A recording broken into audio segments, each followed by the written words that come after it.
You will not believe how easy it is to paint Russian militia miniatures like a pro and get them tabletop ready fast. If you haven't already, do please like and subscribe so you don't miss anything in the future. So welcome back to the channel. Today I'm going to show you how to easily speed paint your Warlord Games Epic Battles troops up as Russian militia. These are the Prussian Landwehr, and we're just painting them up because the uniforms are quite similar. So these quick and effective techniques will get your miniatures tabletop ready very quickly.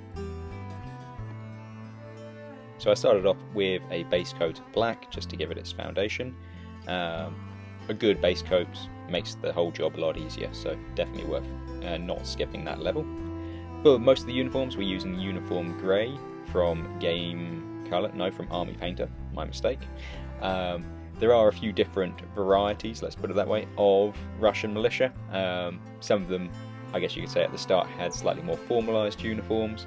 Others from poor areas were basically just wearing what looks to be like herder outfits. So a variety of colours and quality standards. So I'm doing two different versions here. One group are going to be sort of the higher quality, let's put it that way, and the other are going to be a bit more of a ragtag bunch.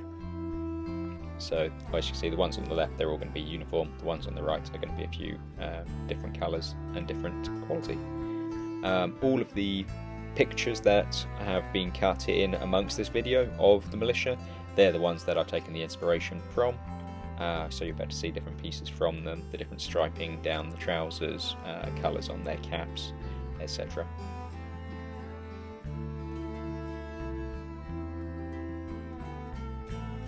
So with this colour, you don't need to worry about being too precise. You can kind of just splodge it on to get it into onto the miniatures. If you're doing different colours of uniform, then take a little bit more care, but overall it's just about getting the paint on. We can always tidy up later. The brown tunics, I used brown from Game Colour, chocolate brown from Game Colour.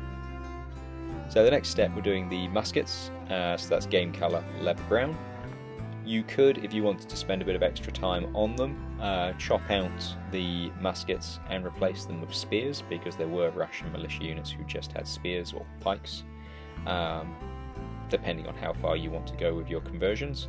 For me, I just wanted to get some quick and easy sort of variety on the table as I start to build up a Russian force, so I'm just using them with muskets, but it would be quite cool in due course to do a pike block unit, so I probably will do that and do a video on it in the future.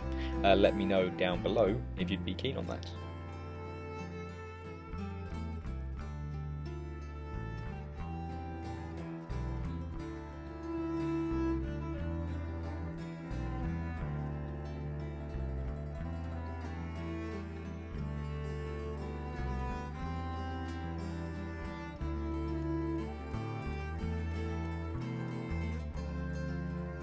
So again, just take your time on both sides of these.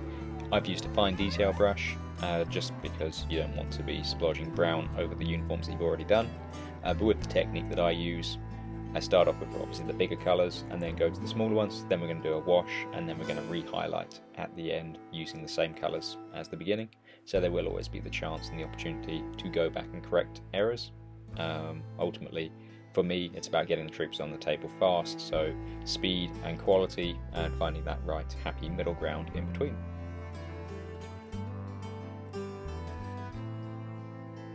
So next up we got Game Colour Black.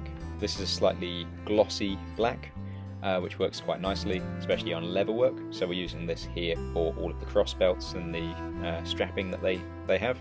Also on the caps, they've got a little peak, and that I've done in black also.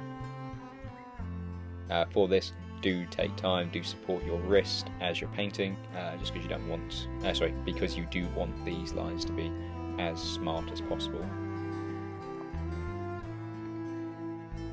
So just remember, we're aiming for tabletop quality, so just nice, crisp, clean brush strokes. They don't need to be perfect, just, as I said, tabletop quality.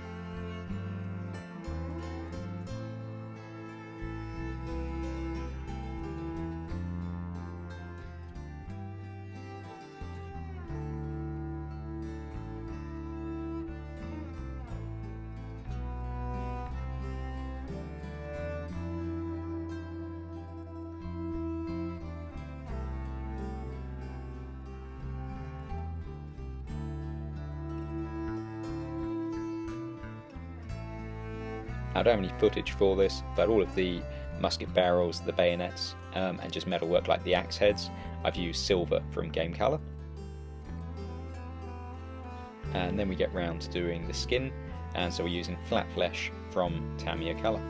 I've said before, it is a good colour, it does come out nicely. Its only drawback that I found is it does have a tendency to get a bit gloopy, so easy workarounds for that are to add a bit of flow improver, or as I did here, I added some bone white to the mix, and that helps just keep it, I'm not going to say malleable, but it helped to keep it nice and fluid. It didn't dry out at all, so that worked quite nicely. The only drawback is that they're a bit paler, but hey, we're talking about Russian troops for the Russian winter, so not much sun. But just before anyone jumps onto the comments down below, I do understand that Russia's a ginormous country, and there are areas of Russia that get an awful lot of sun down in the south. That was just a joke.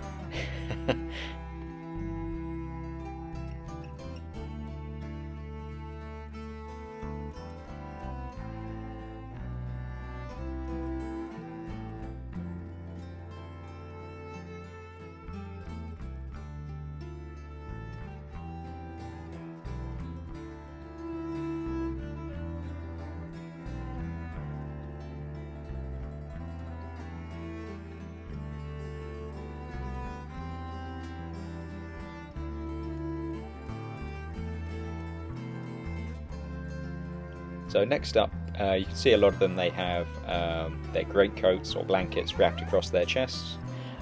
So I'm using khaki for most of them, especially in my sort of uniform regiment. For the other side, in some of the photos and pictures, you can see some of the guys have like purple belts, not belts, it's more like a sash. So just to add a bit of variety and interest, I've painted some of the coats slash blankets in a sort of purpley colour. Just to give the miniatures a bit of diversity, and just to show that they are kind of people who have come from home and brought their own clothing, so that's what that's about, just to give it a bit of interest. Ordinarily I do like my units for the table to all be pretty crisp and uniform, but I find when I'm painting irregular type troops, then I'm more than happy to mix it up and actually make it more historically accurate. The purple that I put on, I just mixed it up with a little bit of light blue and which I'd had lying around, so it's not a definite brand colour, it's just a homemade one.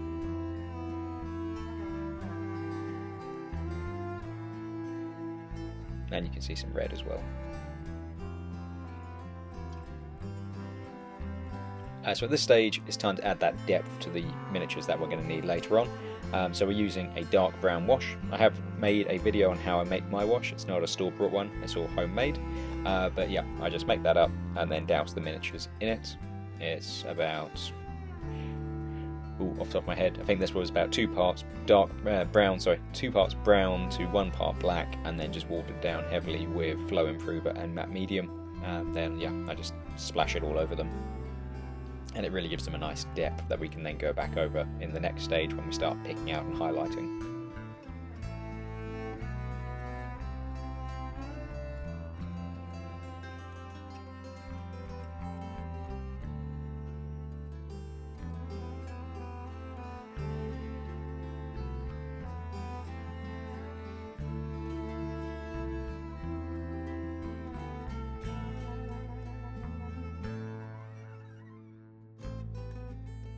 So now that our wash is finished, it's time to start doing all those nice, enjoyable details.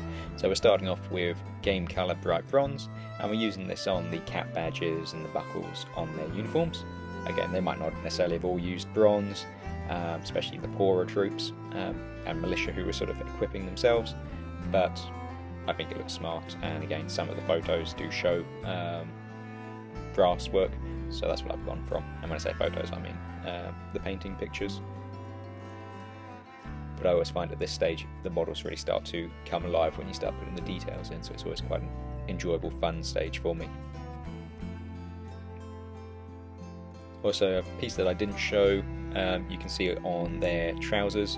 I've put the blue stripes on the ones on the left and on the right, which are the kind of the more irregular units.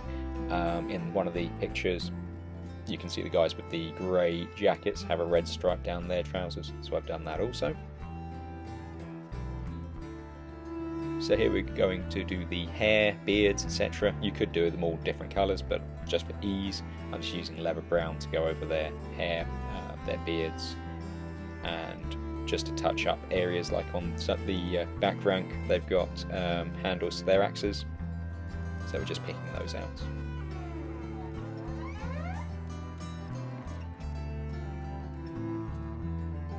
After the success of the pike and shot campaign that we ran a few months ago, I am starting to get ready, or get in the mood again I should say, for a new campaign.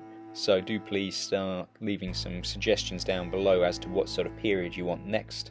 I will start doing some polls over the next few weeks to get us kind of all on the same page to figure out what we're going to do.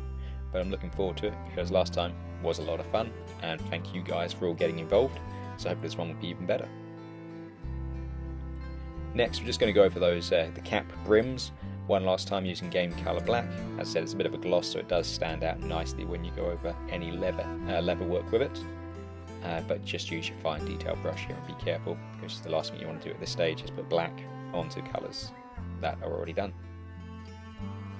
Then we're going to do the bases, so paint them green, or you could do them any colour brown, and then apply your flocking of your choice. I've just gone for a nice sort of green flocking. And then there we go with our miniatures all tabletop ready. I think they came up pretty nicely. It didn't take too long to do, they were reasonably easy to paint up. The quality of the miniatures themselves from Warlord Games I do like a lot, they are good. So yeah, no worries from me in that regard. So thanks for watching guys, and if you found this video helpful, please do make sure you like and subscribe so that you'll always get more tips and tutorials as they come out. Also, do leave some comments down below with your own speed painting tips. Go to the Facebook page and upload your pictures, because we're always happy to see them. Thanks again guys, take care.